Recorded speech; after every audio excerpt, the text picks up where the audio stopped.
Hi everyone, welcome to my channel. If you're interested in true crime and you're interested in astrology, please do subscribe to my channel. I create a couple of videos a week looking at the natal charts of people in true crime in the media, either in the present day or in the past. And today, at a couple of viewers' requests, I'm looking at the charts of Betty Broderick and Dan Broderick.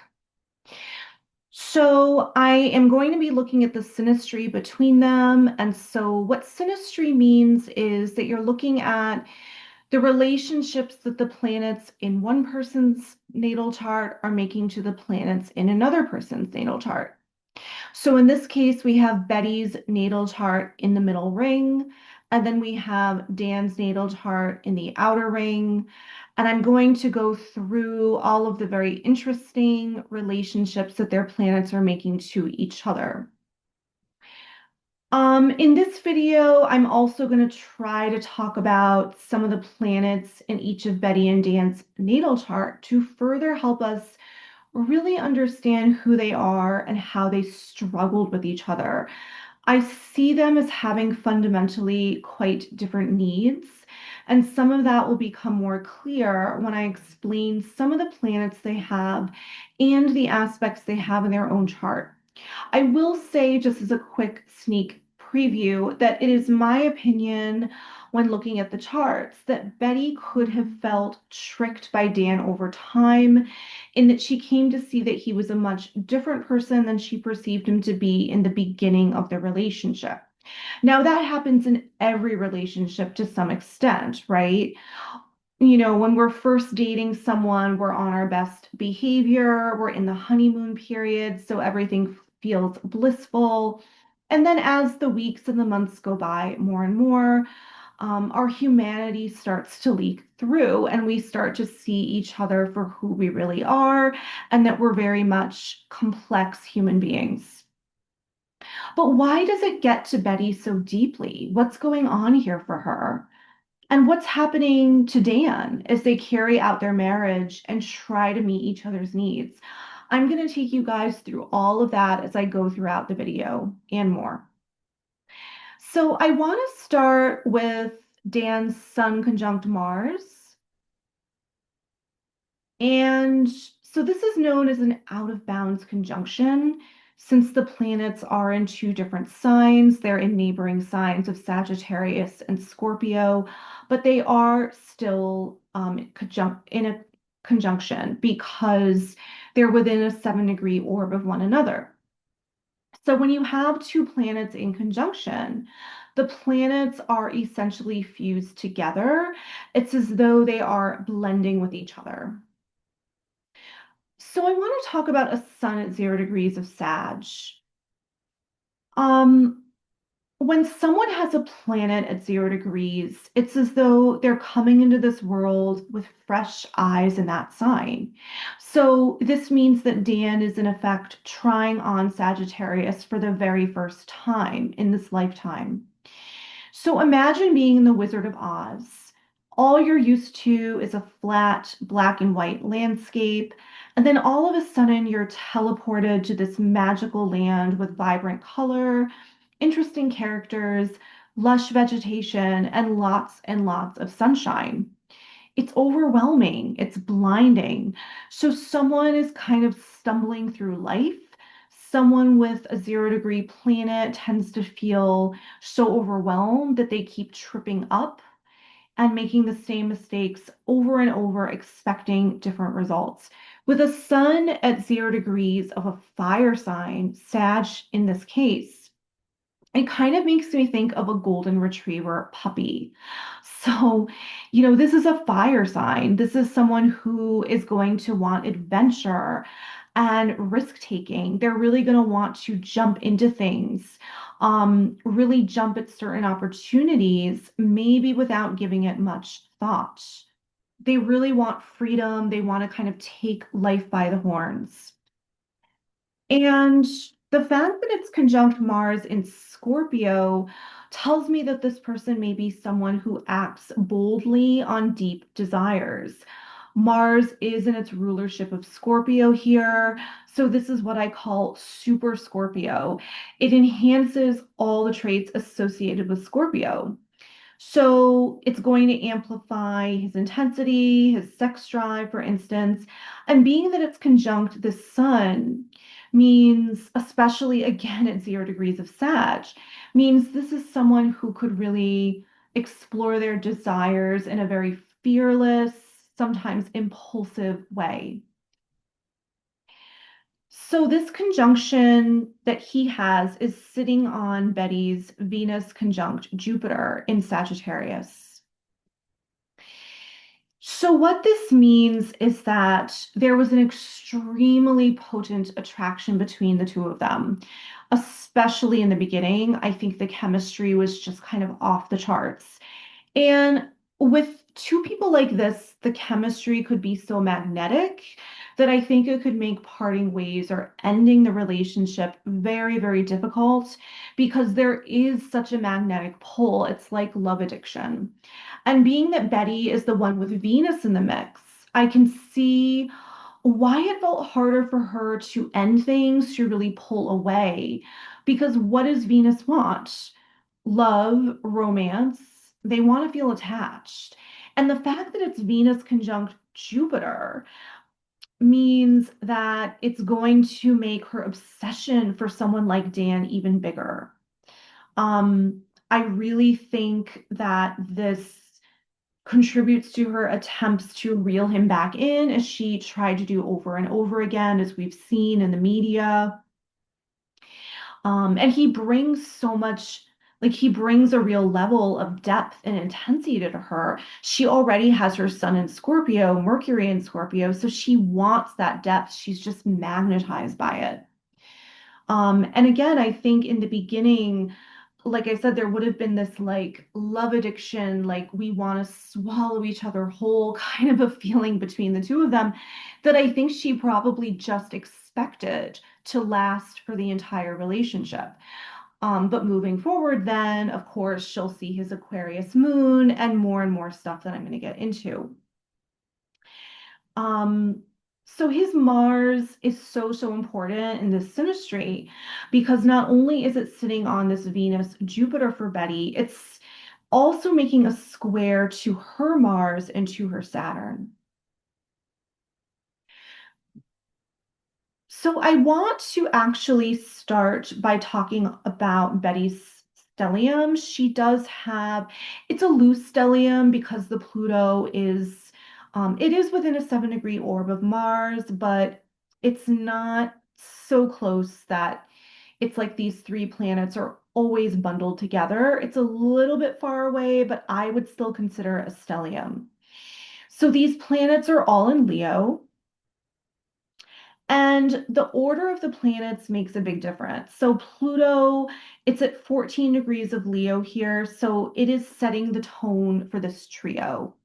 It's actually almost at 15 degrees because this is at 14:56 seconds. But anyway, um, so this starts with some kind of a desire for depth, control. She wants something big to happen. And this could definitely lead her to become controlling, obsessive. Um, Also, all of this Leo energy, it's ruled by the sun in Scorpio. So that's going to make her even more manipulative, cunning, you know, wanting that control that we talked about. And the sun is actually in mutual reception to both planets, Pluto and Mars. And that is because Mars and Pluto are in Leo here. So who rules Leo? It's the sun. And sun is in Scorpio. And who rules Scorpio? It's co-ruled by Mars and Pluto. So we've seen mutual reception in quite a few, I think in like all of the more recent videos I've done. So mutual reception creates this very charged energy between planets. It's like two planets are just furiously kind of pinging back and forth between each other.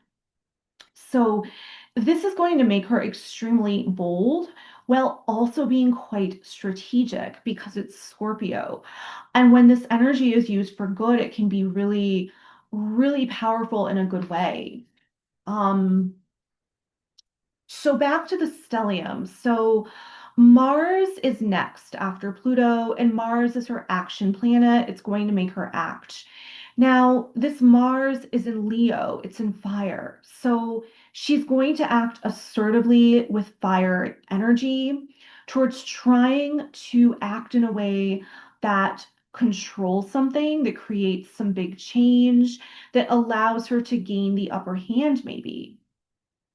And then Saturn comes next. And Saturn could go either way here. So Saturn could help her to act in some kind of a structured or well thought out way.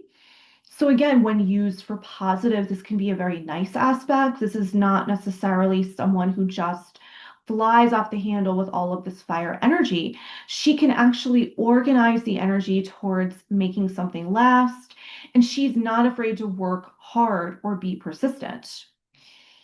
Now, a possible downside to Mars conjunct Saturn is that her anger could get very repressed to the point it just builds and builds and builds until it erupts. So that's another possible manifestation of Mars conjunct Saturn, because remember, Saturn can either provide discipline or it can slow things down. It can cause delays.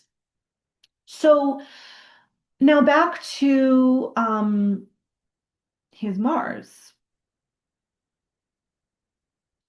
So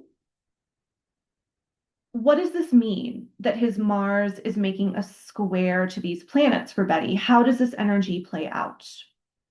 So essentially, a square, it's a hard aspect between planets. They are in a relationship to one another and they're talking to one another, but they're butting heads. There's a competition going on and someone has to win, but they can't both win. So in a square, someone is always going to win and someone is going to lose. And with a square, it's as though you're sitting on a thumbtack. So you have to take action, you have to get up. You don't have a choice. You must do something. So I want to play this out as an example to kind of really explain to you guys what this relationship could look like. So let's imagine that Dan and Betty are sitting down together and they're doing their taxes together. Dan, as the Mars in Scorpio, he wants to really dig into the details. He's probably keeping his head down and analyzing all the data. There's a very serious, quiet, kind of intense focus. Whereas Betty wants to take charge of the project, maybe. She wants to be the leader.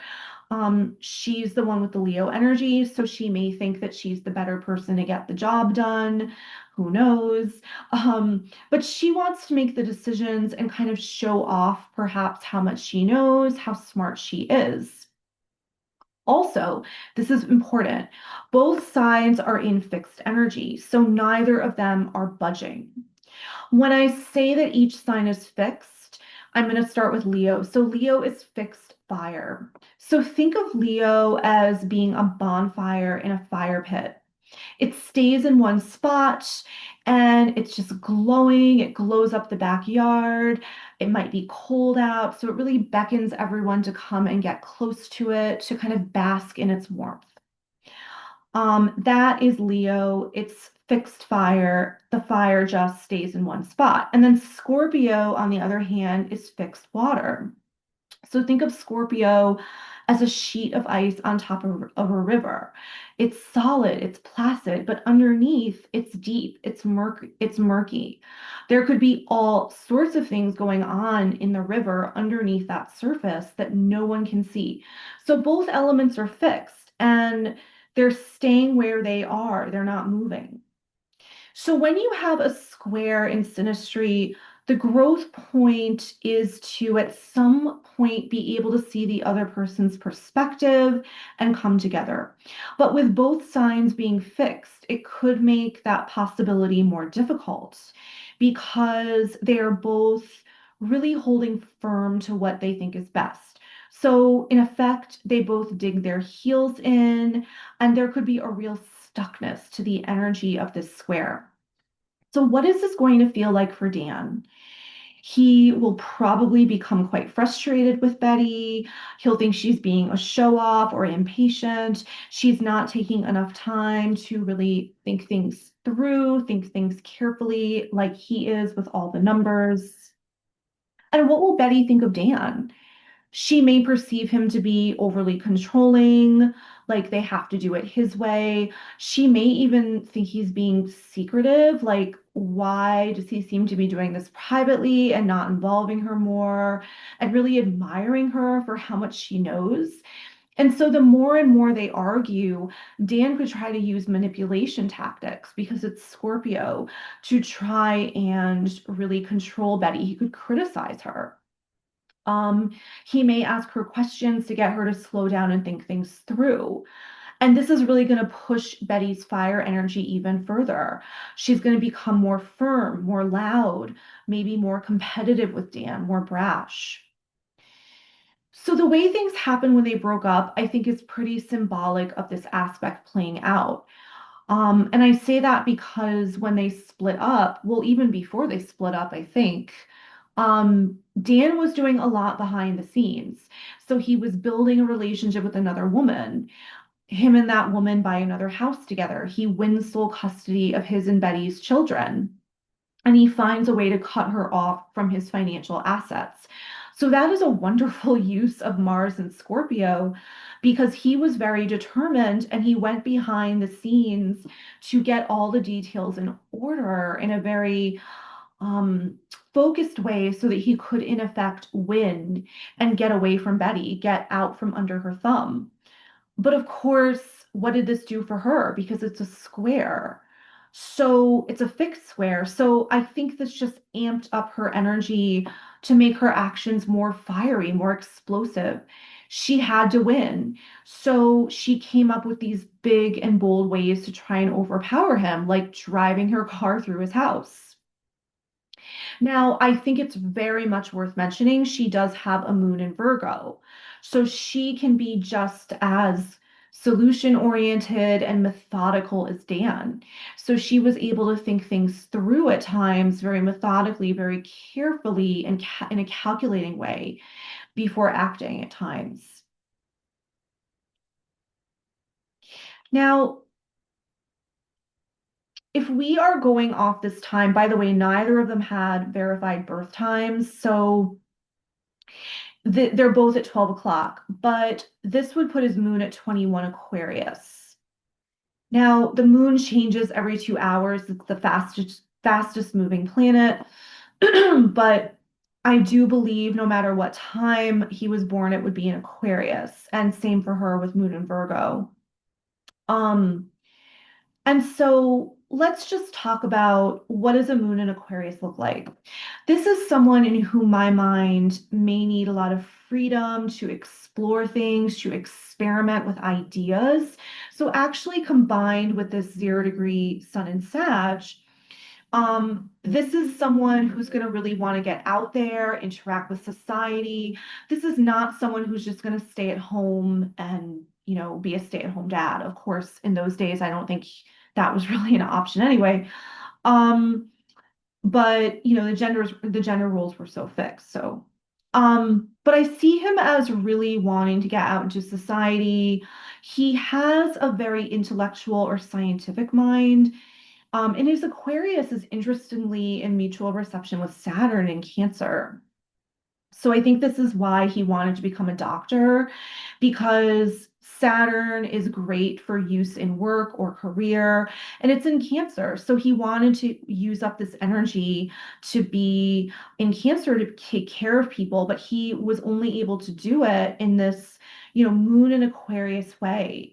So he wants to take care of people, but he wants to look at things in a very strategic, scientific manner, and he wants to help solve problems.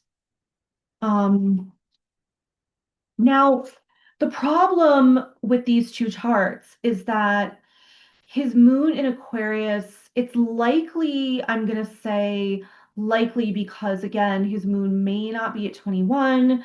But if it were earlier, it'd be hitting the Pluto If it were later, it would still be hitting potentially this Mars Saturn. So I think that it's quite likely, excuse me, that his moon in Aquarius is making an opposition to all or at least some of the planets in Leo here for her. I'm just going to take a sip of water. So when you have an opposition in a natal chart or in synastry, it's as though you have two parties in Congress that are on opposite sides of the room or of the fence, kind of yelling out across the pond at each other. They're very, very divided. Um, and so with the moon in Aquarius making an opposition to Betty's stellium, in a nutshell, I think this is going to present as a problem because he's going to want a lot of space to think, to be in his head.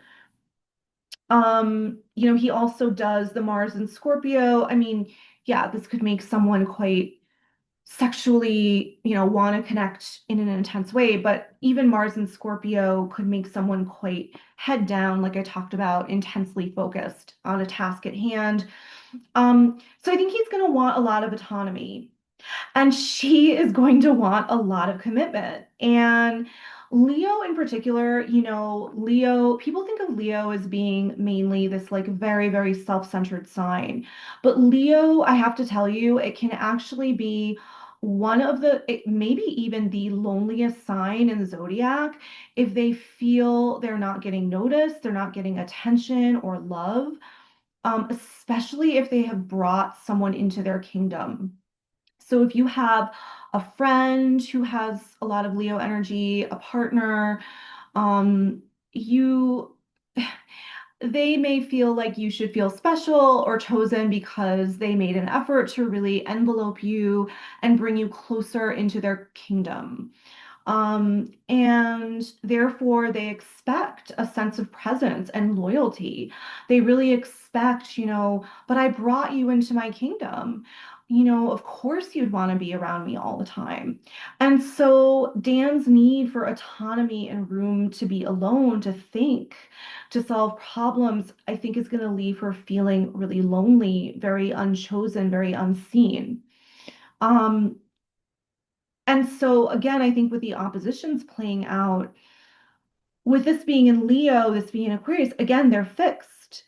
So Aquarius is fixed air. They're both really, really digging their heels in.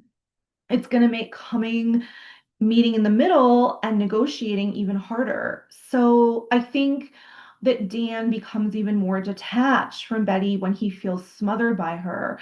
And in turn, she reacts by pushing, really upping the ante, maybe becoming more dramatic to get her point across to be noticed.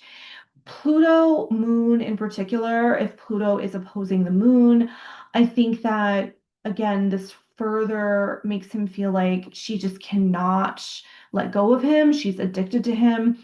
It's almost like she wants to devour him and eat him alive. And moon opposing Mars, of course, makes for a ton of anger. Now, his moon may be making a square to her sun.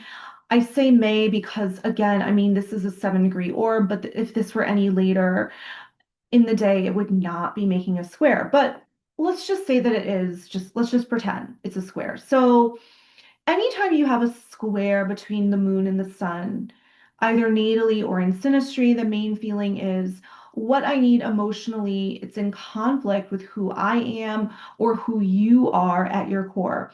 Again, this is going to be somewhat similar to what I just described, in that his Aquarius moon does not want emotional intensity. It wants anything but that. He wants the space to geek out, to really think, be intellectual, problem solve. Whereas Scorpio craves depth and intensity, a sun in Scorpio does. And then with all this Leo and Scorpio energy for Betty, This is a very emotional, intense person. Fire and water make me think of a pot of water on high heat bubbling over. So, again, what happens here, I think, is that he could feel pressured.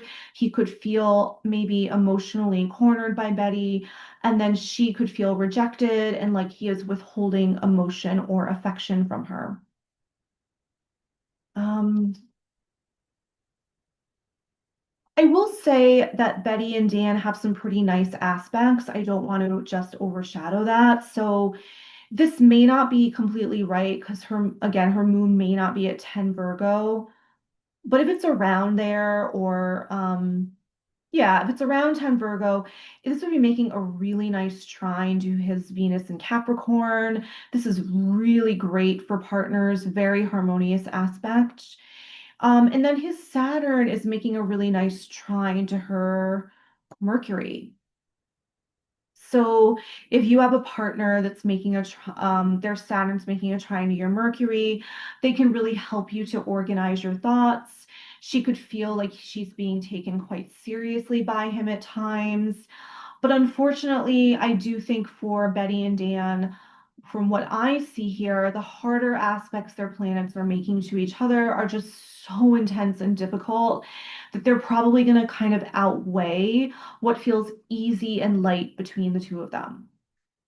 So, speaking of Mercury, Dan's Pluto at 10 degrees of Leo, it's actually making an exact square to Betty's Mercury at 10 degrees of Scorpio. And this means that the intensity in this case could flip, and Dan could be the one who would be more manipulative and probing because he could challenge and confront what Betty says. He may do things like push her for the truth if he feels she's hiding things or being dishonest. And he can, of course, try to control her, manipulate her. This can also cause Betty to become obsessive and overthink what she says to him.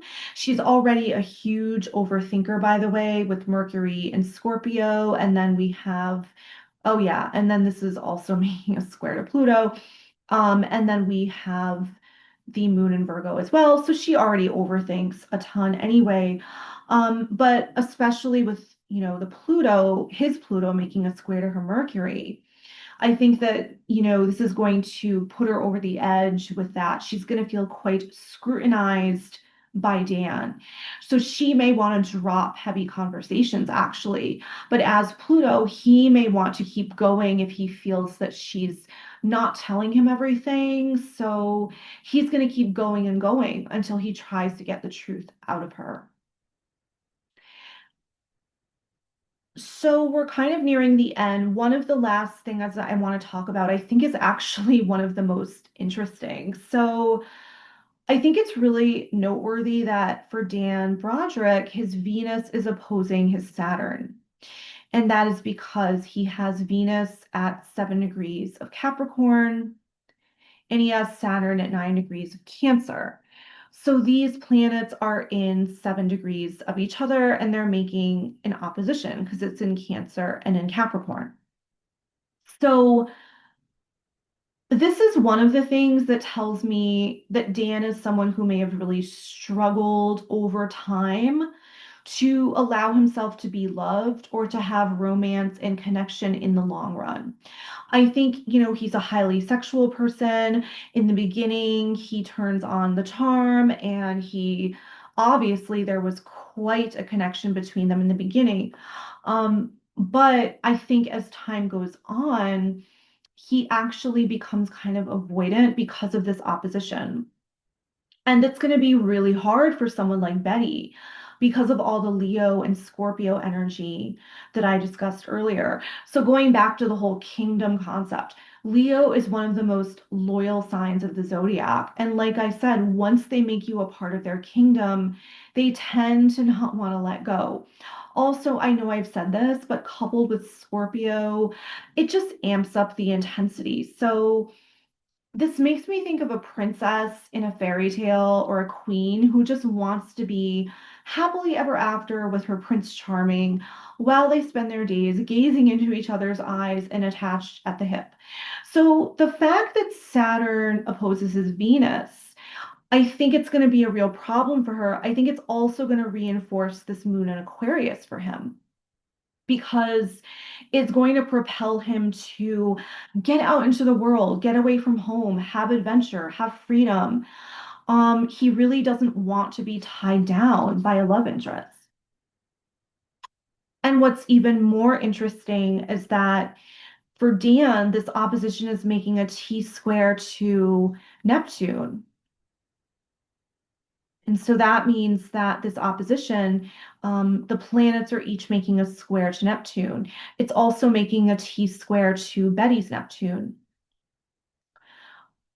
And so this gets him into even more trouble because I think with someone like this, he could have the longing for like a perfect partner who is never going to come to fruition. And when he meets Betty, he could really, again, this goes to my theory about things did not appear as they seemed. So I think in the beginning, he could have really placed magical qualities onto her. He could have felt potential for the relationship. Yet the more he stays, the more he feels the reality of it. He really wants out. Now, Saturn here is going to place pressure on this Neptune. So over time, it can start to feel as though he may not leave the relationship because Saturn does want commitment. But he could start to place limits on the relationship. He can really try to put it in a container and compartmentalizes it.